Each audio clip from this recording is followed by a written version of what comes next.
The Bliss Business Podcast, the show about empathy, connection, and consciousness in business. Today's episode is brought to you by Zero Company, your paid search, social media, and programmatic ad experts. Welcome back to the show, everyone. I'm Stephen Sakach here again with my co-host, Mike Liwski, and our special guest today, who we'll introduce in a second. So according to Gallup's State of the Global Workplace report, only about 1 in 4 employees strongly agree that their organization cares about their well-being. And trust in leadership is increasingly fragile. At the same time, long-term research on purpose-driven and stakeholder-oriented companies shows that businesses that put values, purpose, and stakeholders at the center often outperform the broader market. So today we are exploring what it looks like when a large, complex company chooses a different path and treats purpose, values, and people as core to its business model, not as a side initiative. Mike, please introduce our guest today. Yeah, and I would add to that a very large organization. So our guest today is none other than Shane Jackson. You may know him as the president of Jackson Healthcare, which is the parent company of a family of healthcare workforce businesses that really collectively serve millions of patients each year. And as well, under his leadership, the organization has grown into one of America's leading private healthcare workforces providers, and has been recognized as America's leading private healthcare workforce, recognized as best places to work and companies that care lists. Now, Shane, as well as the author of This is the Thing About Life, Joy and Owning Your Purpose, which we know we really love to talk about. He's also the author of Fostering Culture, a leader's guide to purposefully shaping culture, which we would love to hear more about that, Shane, today on the show. He also champions Jackson Healthcare's Love Lifts community impact platform, which really looks to partner with nonprofits to expand access to care and support of young people. So Shane, with that, we are so delighted to have you on our show with us today. Welcome to the Bliss Business Podcast. Thank you for having me. Honor to be with you guys and appreciate what y'all are doing. It's our honor. So Shane, you work in an industry that's constantly under pressure to do more with less. And yet you talk openly about purpose and joy and improving the lives of everyone your company touches. Sometimes, those things don't really jive with a lot of other corporations. They kind of believe in anyway, but we know it's not true. So when you think about conscious capitalism, what does it actually mean in practice for Jackson Healthcare, and how has it reshaped the way you define success? I first learned about conscious capitalism and kind of that concept and kind of movement. I don't know, maybe close to 10 years ago. I was on a board of another company, and I got invited by someone to go to one of the events that they do, their CEO summit, and I just remember getting there and being struck by, I was like, wow, I didn't know that other people thought about business the way that I did. Like, we kind of thought, we're the only ones. It's like, oh, there's actually other people that think about business this way too.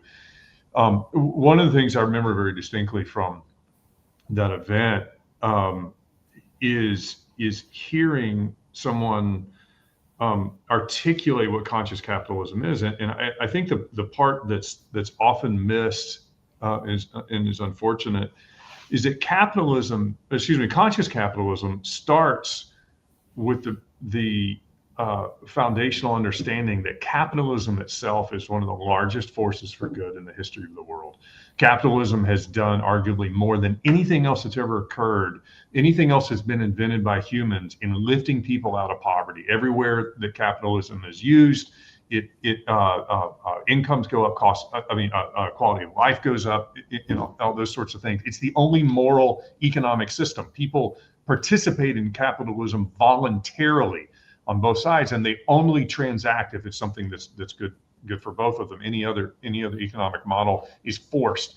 And so you kind of start there by saying like what we do in business is inherently good. We're providing value for someone else, doing something that they can't do as well or as cheaply that they could in themselves. And what we do is good. But in business, we can do so much more than that. There's also this opportunity with everyone we come up with, all of the, as we refer to, the different stakeholders that are touched by your business. You're not only your shareholders, but also your customers and your employees and your vendors and your partners and your community, like all these other, there's this platform where you can do so much more. And then further, I think people involved in conscious capitalism would argue that actually thinking about your business that way and focusing on making sure you are winning for all of these different stakeholders is actually a superior strategy that makes your business even better. And so, I remember hearing that and being like, that's exactly right. This is foundational to kind of how we think about business. And I think it's right for a lot of reasons. Yeah, I think as well, it turns out that doing good is often the most profitable thing to begin with anyway. And, a lot of companies don't realize it. I do believe the youth today, as they're entering the workforce, they're going to be demanding kind of more and more of this sort of approach to business, where they're looking for meaning in their lives. Their consciousness, through all the work that we've done, for generations, is rising very rapidly to a point where this is where capitalism is going to have to go to meet them. Do you think that's the case? Yeah, I hear a lot about this, and from some business leaders that are very concerned about it, because you hear about young people coming into the market, Gen Zers, that sort of thing, and they're much more focused on things like purpose, things like work-life balance, things, they want to feel like they're working for someone or a part of someone that's kind of bigger than themselves and all of that. And I think the concern comes from a place of hey, you got to kind of, you got to kind of earn your way into that, and make sure that there's a work ethic that goes along with that. And I think to some degree there's some validity to that concern. However, my kind of view of it is that typically when we've seen people start talking about things like, hey, I really want my work to mean something more than just a paycheck. I want to feel like I'm part of something bigger. I really want to think about my life holistically versus only working, right? You typically hear that from people when they're the end of their careers, right? I mean, that's not new. It's just people get towards the end of their career and they're like, oh, they look back like, man, I just spent all those hours in the office and I was ever only chasing a paycheck, and now I wish it'd be so. And so that now those same people are saying like, hey, it's really only okay if you start thinking about that when you're 60, when you're 25, that's true. Like, no, hold on. Like that's the right way to think, no matter what age you're in or you're at, at that time. And so this is a good thing, that people are thinking that way. And yes, by the way, probably like a lot of us in our 20s, they are going to have to learn the work side of the work-life balance, and all that sort of thing. I think it's wonderful that you have people coming in. And by the way, it's a reflection of the success of our economic system that has created such economic wealth that you have young people who are coming in and their basic needs have been taken care of to the point that they can think about things farther up on the hierarchy pyramid. Yeah. And so I think that's a reflection of the success of the system, and I think it reflects or it yields an opportunity to build better businesses that are focused on winning, across a lot of definitions, and not only winning, which creating shareholder wealth. Yeah, it's a great way to to frame it, and because it is true, right? Capitalism gets a very bad rap when you have organizations that are nefarious or that have done perhaps, things to the detriment of the other stakeholders, and maybe just thinking about, shareholders. But Shane, maybe if we can delve a little bit into Jackson Healthcare's, specific experience, kind of your growth, because it is true that many leaders, they fear that if they lean, too far into this purpose and values, some of those softer skills, that they lose kind of like perhaps their competitive edge. Yet when we see, right, companies that are doing this, that they're truly committed to all the stakeholders that you mentioned, they do end up stronger and more resilient in the long term. So I'm sort of curious, from your perspective, where have you actually seen purpose, conscious capitalism contribute, say, to the growth of your organization? Yeah. So first, kind of two things there. And first, I want to address this misperception or misinterpretation of, as you said, like leaning into purpose and values. Yeah. It's like, oh, we're going to lose our competitive edge. I think everyone needs to clearly understand every organization is driven by a purpose, and it is driven by values and beliefs. Full stop. The only reason you exist as a business is because there's something that you're trying to accomplish, and the people only go work for a business because they have something they want to accomplish, something they want to do. It's the purpose of the organization. And all of them bring like kind of these values, these principles that really drive our behavior, these beliefs we think that are true or that work, right? Like, and we bring those, we show up, we coalesce them as a group and say, yep, this is how we're going to do things, and they go. Now, that purpose may be perceived by some people to be noble or ignoble, right? Like our purpose may be, we want to cheat as many people as we can to make as much money as we can before they figure it out. That's what we're trying to do. Like, if that's what your purpose is, stated or unstated, that's going to drive the behavior of your organization. And so I think, first of all, like, as a leader, I'm not sure I want to go into this whole purpose value things. You're doing it. It's just a question of whether you're talking about it, and if it's the one that you'll be glad you did. Yeah. Good. Right. The one that you'll look back and say, I'm so glad I spent all that time, energy, chasing that outcome versus this other one. That's the only question. And so, so to the second part of your question of like, okay, but then if you embrace a view that is like, no, this is more of I want to focus on winning for other people, not just for myself. I want to, think about my business as a platform that, yes, has to make a profit, should make a profit, all that sort of thing. And yet we can do all these other things as well. Like, does that hamper performance and all that? Like, I would argue from our experience and seeing other like kind of great businesses, I think it's exactly the opposite. And I'll tell you a quick story to I think illustrate this. Years ago, I was talking to a company, like very early stage startup company, and they were raising like early round venture money. And in the discussion of what they were trying to do with the money, like clearly what they were trying to do is they wanted to build this business and then exit like within 2 years, right? Mm-hmm. It's like, hey, this is the type of company that ought to buy us. We're going to create this technology, whatever.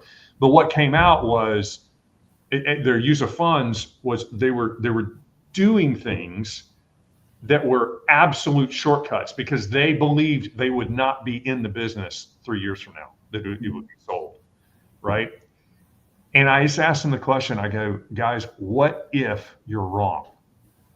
Like, what if 2 years from now, market's bad, whatever, like no one wants to buy you. And then this is a business that like the only way you're going to get value out of it is through long-term profits. What then will you wish you would do? And the point I made to them is that in my experience, choosing your business to do the thing that over the long term you'll be glad you did is most often the thing in the short term you'll be glad you did, right? Mm-hmm. And it just builds better businesses, because I was like, guys, even in 2 years, if I come in and buy your business and I see all this trash, like this stuff you've done, this like short-term thinking, it devalues the business to me, right? Right. And right. I know there's some balance there, but I just think you rarely go wrong doing the thing that over the long term you're going to be glad you did. Yeah, right. They're one and the same, two sides of the same coin for sure, right? Yeah, absolutely. That's a great way to frame it.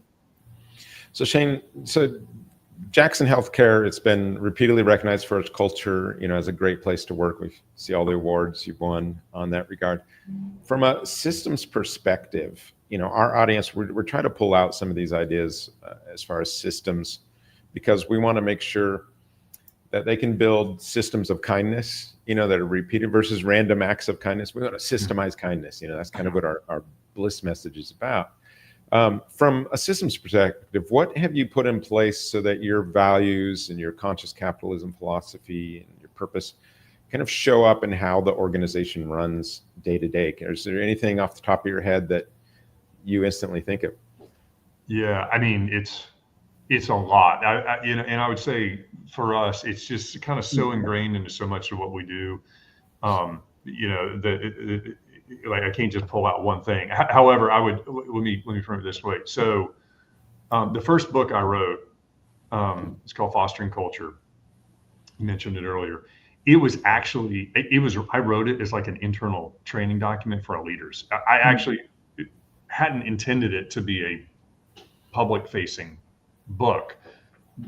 Later, I had one of my friends kind of proofread it for me. He's like, "Hey, you ought to sell this. Like people would like it." So we put it up for sale. But the original intent of that is I wanted to make sure our leaders had absolute clarity over the values, principles, and the beliefs that drive the decisions we make, right? Because I can train you how to handle one situation, but I can't be there for everything that you come across, right? And so I need to train you not just on what to do, but on why we do that in that situation, so that the next time it happens, you know the principles to apply to that, right? And so I needed to make sure that our leaders, who are the primary drivers of our culture across the organization, which is kind of how we do things, right, is that they had clarity on what all of those things were. And so for us, it starts with our values. We have 3 values. We're super clear about them, and they're embedded in our onboarding, in our training, orientation training, in all of our leadership training. They're part of our reviews. Like when we, everyone in the organization, part of their review, it's their teammates, measuring them against how are they living against our values. It's part of what we look at when we are doing promotions. It's built into a lot of our conversations, and decision making and questions about okay, our primary value is others first. How are we in this situation thinking about this from the customer's perspective, from the associate's perspective, from the other people? And so it has become for us, it's so embedded. But to your point, from a systematic standpoint, you can't leave these things to serendipity, right? I mean, I learned this a long time ago that, when my kids were little, it was really important that I spent adult time with my wife. And so we had to put on the calendar, book the babysitter in advance once a week so we could do date night and go to dinner.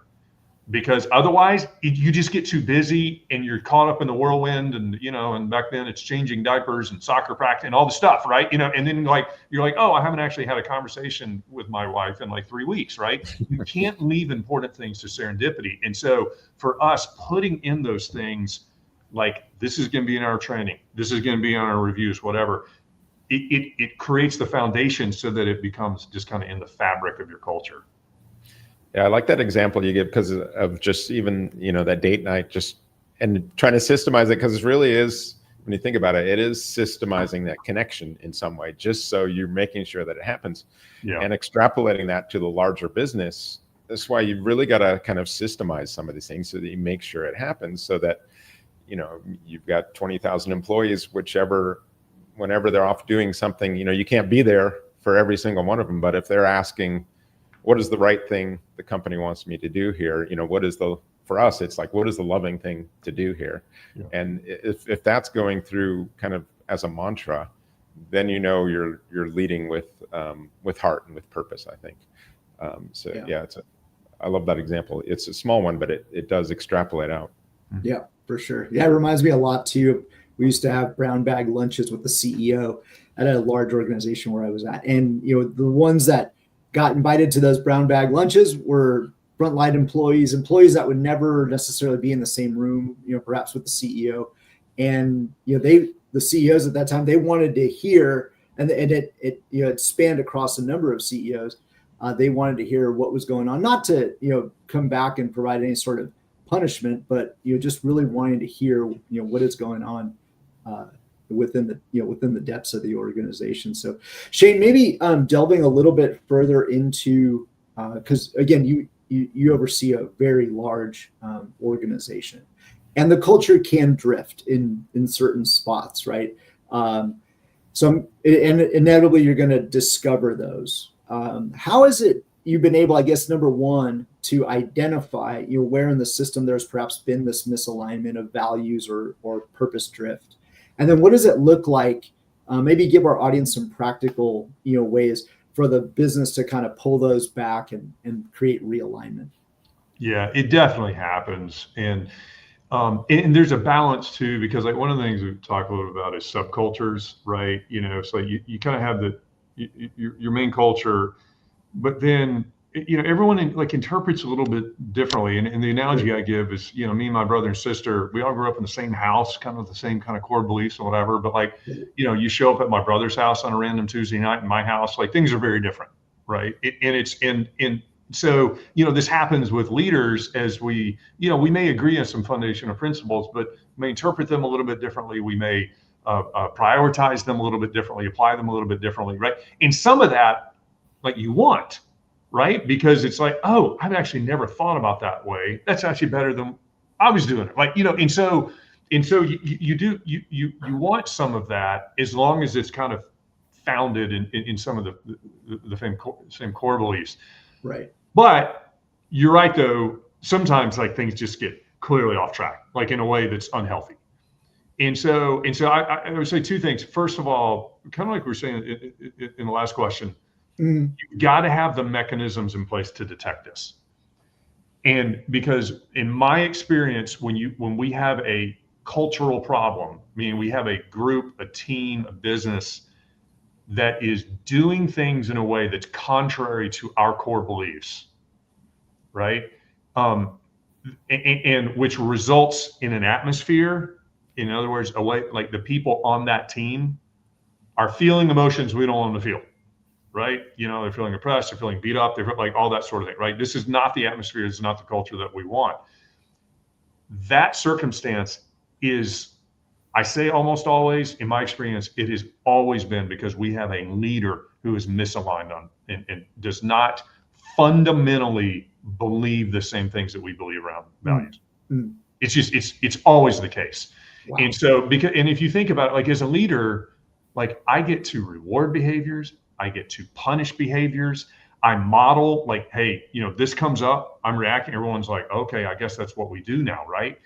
And when you have someone that's coming from a different place and they start doing things differently, things can go off the rails. And so you've got to have mechanisms in place to detect that, because when you have a leader problem, one of the common symptoms is that people are afraid to let that be known because they're afraid they're going to get punished, right? If I go tell somebody, we got this going on over here and I'm not sure it's okay, I might lose my job, or I may not get that promotion, or that sort of thing. And so I believe transparency is kindness. And so we've got those mechanisms in place to say, so we do, one of the few things we insist across all of our organizations is an associate engagement survey. It's the same survey that goes to every company, and the results are seen by the leaders there, but they also all come to me, right? And so it's just those kind of detection, there's something going on over here. I'm also, and this is a little bit controversial, I know with some, I am a big believer in the power of skip level meetings, right? I need to be able to skip over a leader and go spend time with their team. And Michael, it's kind of like you're talking about the brag bag lunches. Yeah, The right. purpose of this primarily is not to like get someone in trouble and that sort of thing, right? And 99% of the time, it's like you can encourage them and deliver a message and you can find things out what's going on in the business. But it also does create a channel and people understand like, hey, if things go off the rails, I've got the ability to go upstream here, and I've got that relationship. And then when you have all that transparency, as soon as things start to get to have a problem, you can address it directly and give the leader an opportunity to course correct the thing before things are so bad that you just have to make a change. And so again, I think like having some of those disciplines, those rigor in place actually helps you to be able to detect and deal with it.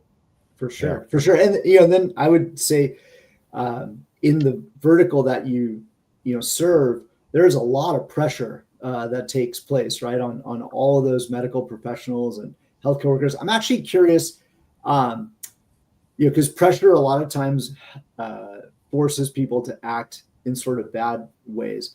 I'm curious if there's been instances where you've seen or heard of like pressure within the organization, and then purpose or those values actually came to life and they sort of helped the organization. Does that kind of make sense? Yeah. And I can't tell you the details of this, but we had one about 3 years ago that perfectly fits that description. We had someone in a position, incentives that this individual needed to hit in order to get the bonus and that sort of thing. And like the pressure that whatever did some things that were nefarious, like, trying to use general words. Right. And thankfully, someone else on another team kind of saw what was going on and went, whoa, this isn't who we are. And alerted, someone else, and we were able to get in, and that individual lost their job, but we were able to at least catch it before like it could have gotten really, really bad. Oh. And like, anyway, I'm using general terms, but it was exactly what you're saying. It was just like, okay, we had someone, whatever, do some things unethical here. But I was so thankful in that moment for our culture. Right. Because someone was like, no, this is against what we believe. And I'm so invested in this place that I can't sit back and let this happen. Yeah, this is exactly what should happen when you've got that culture dialed in, is that it sort of self-corrects. It's like that bad behavior really just stands out, and everyone's like, whoa, this is not us. And it immediately, like you said, that's just a perfect example. We've got an audience question, LinkedIn user here. As you think about the next 5 to 10 years, how do you see remote and hybrid work shaping the future of culture inside large companies like yours? Yeah, I think we're kind of here on this. I'll tell you, inside our business, we even prior to COVID, we had some businesses and business units that were completely remote, or completely virtual. Some that were completely in office.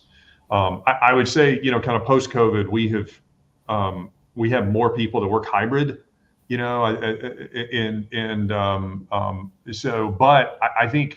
I think COVID certainly taught us there's a lot more things we can do remotely and virtually than we thought. I think it also taught us, and really the last few years have taught us also how important being together physically is and how much value there is there. And I think you really probably feel kind of nationally, companies are, seems like trending more towards bringing people back together in person. So look, my view on this is I think it's dependent on the role, dependent on the team and all that, where physical proximity makes sense and doesn't make sense. I will say that for our teams who are completely virtual, you as a leader must be a lot more intentional with how you're spending time with your people in order to help them learn culture, meaning like, this is how we do things here, right? Because you have completely lost those kind of serendipitous moments of like, just, kind of running each other, whatever. And so, I mean, like, I can tell you, like, one of the things we talk about here all the time is how, you're sitting at the desk next to someone and you can just overhear them, right? And so, like, we always try to put the real senior person next to the brand new person so the brand new person can hear everything they do. Well, if they're working remotely, you don't get that, right? And so, first of all, I would argue, like, that junior person, they really need to be working in an office as they're learning and developing and training and all that sort of thing. But it just means as a leader, like, if that's the situation I've got, I can't rely on just that person overhearing or running to them in the cafeteria or the water cooler or what, being able to talk to them, which means I've got to be extra diligent about scheduling time, purposely reaching out to them and all that sort of thing. And so, I think that's why you're seeing more people kind of say, hey, we're going to bring people back in the office a little more, because I think they're realizing how much of the kind of interpersonal and the benefit from that they're missing. That makes a ton of sense. I know a lot of our leaders and our followers still struggle with this. So Shane, we have maybe a couple more segments left on the show today. The next one is one that we discuss every show. It's the one about purpose, and I maybe have an idea about what your response might be to this question about what role does purpose play in an organization.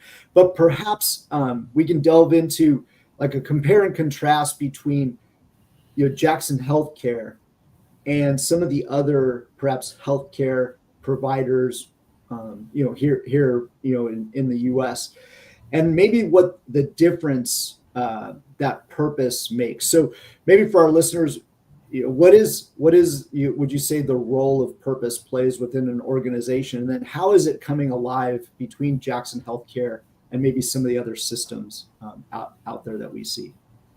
Yeah, it's like in a purpose, in a business setting, I kind of think about purpose, from a couple perspectives. I mean, purpose, it sounds really lofty. It's actually pretty simple. It's just, what's the outcome you want? Like, the purpose of me doing this activity is that I want this outcome, right? My purpose of going for a run in the morning is because I want to feel better and be able to fit in my pants and whatever, right? I mean, it's like everything. That's my purpose of exercising. And so it's as an organization, like, what's the outcome that we want, right? And so I've always, in a business perspective, talked about this from the what and the why. Like, what does success mean for us? Like, what is it that we're trying to do? And then, like, why are we doing it? Like, if we do it, it's the so what, right? The what and the so what. Like, why is it? And so, I always start with the why. I mean, I talk in new hire orientation every month, and actually we don't call it that anymore because new hire orientation sounds boring. So now we call it Catch the Culture Day, and which sounds a lot better. But anyway, that's what I talk about is, so our why, and I always make the joke, like, it's kind of nice when you run the organization because you can, like, the purpose of the company can reflect my personal purpose. That's kind of a nice perk. And so our purpose is to improve the delivery of patient care and the lives of everyone we touch. It's two pieces. Improve the delivery of patient care. And this simply, again, personally for me, reflects the fact that it is, for whatever psychological reason I won't go into, it is really important to me to be proud of what I do. And the net result of my life's work is that people, when they are in one of the most vulnerable moments of their life, when they are in pain, when they are sick, when they are afraid, or maybe worse, there was someone they love who is in pain, they get the one thing they need in that moment, and that's someone to care for them. That's what we do every day. And I am so proud of that, and I love it. And that's what drives us. And by the way, like, that sounds like a lot of other healthcare organizations. As you say, like, I mean, healthcare is such a noble profession. Sure. Right? We're here to take care of people. It's a noble profession.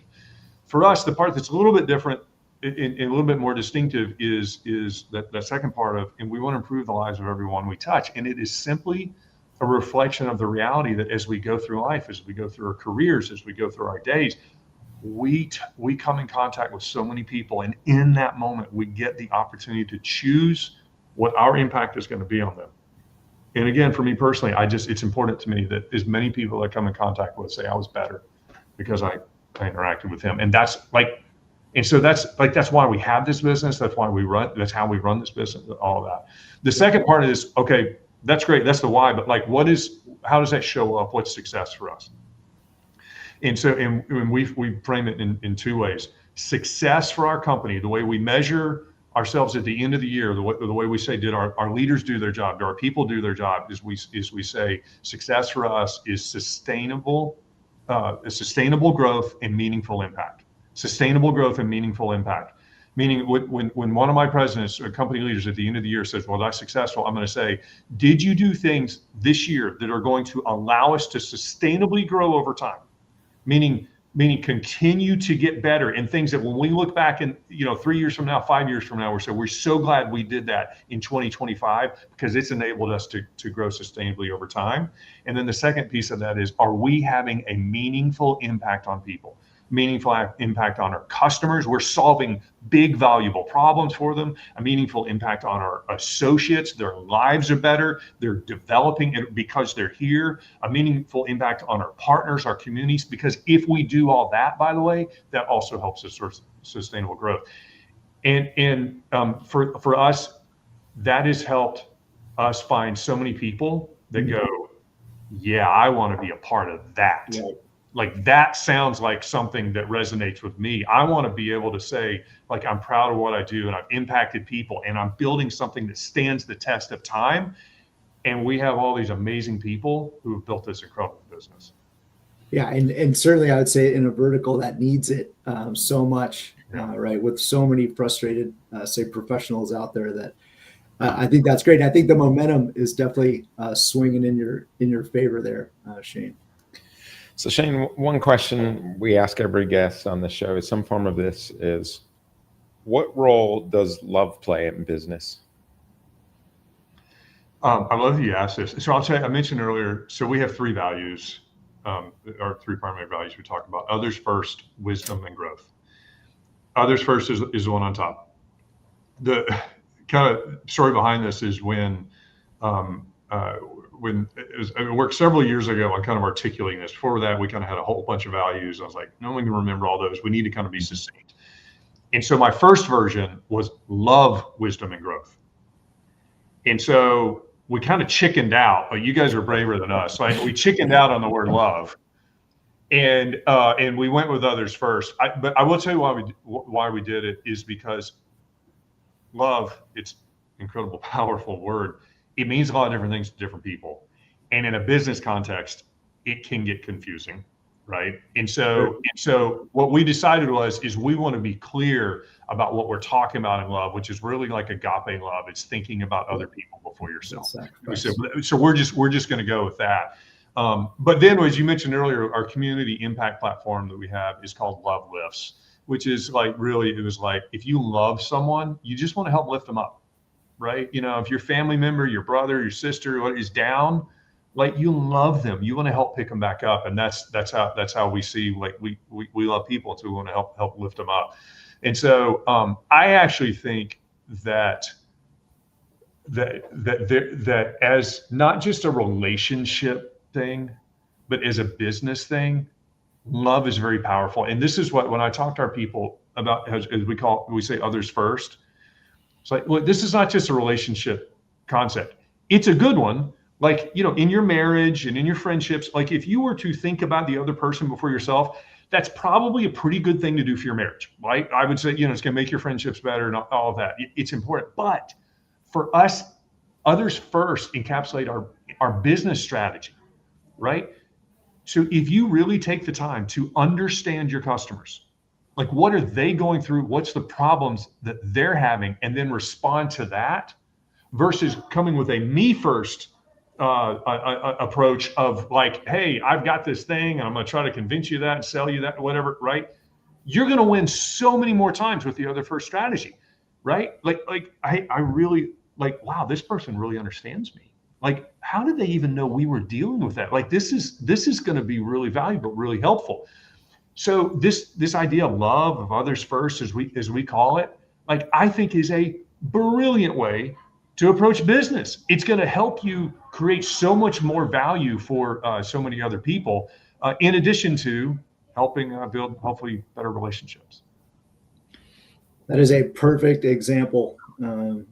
Shane, thank you for sharing that. And I certainly wish, you and Jackson Health as well continued success. Shane, for those that want to learn a little bit more about Jackson Health and the work that you're doing, or perhaps would like to connect with you, where would be the best place for them to do that? Sure. So jacksonhealthcare.com, come learn about us and all of our companies, and we're hiring if anybody's looking for something. We got lots of people that we need to add to the team. But you can also go to shanejackson.com. And so, as you mentioned, I've got a couple books out. I put out content weekly. I write a few articles for Fast Company every year, and have a monthly kind of newsletter. And so if you're just interested in any of the kind of stuff I'm doing, I can go to shanejackson.com also. Cool. Yep. And pick up a copy of the books yes, for sure. So Shane, thank you for all your wisdom today. Truly appreciate it. And to our listeners, as you think about your own role, ask yourself where your definition of success might be too small and what you could change if you treated purpose and people and profit as partners rather than trade-offs. And thank you for joining us on the Bliss Business Podcast. We'll see you next time.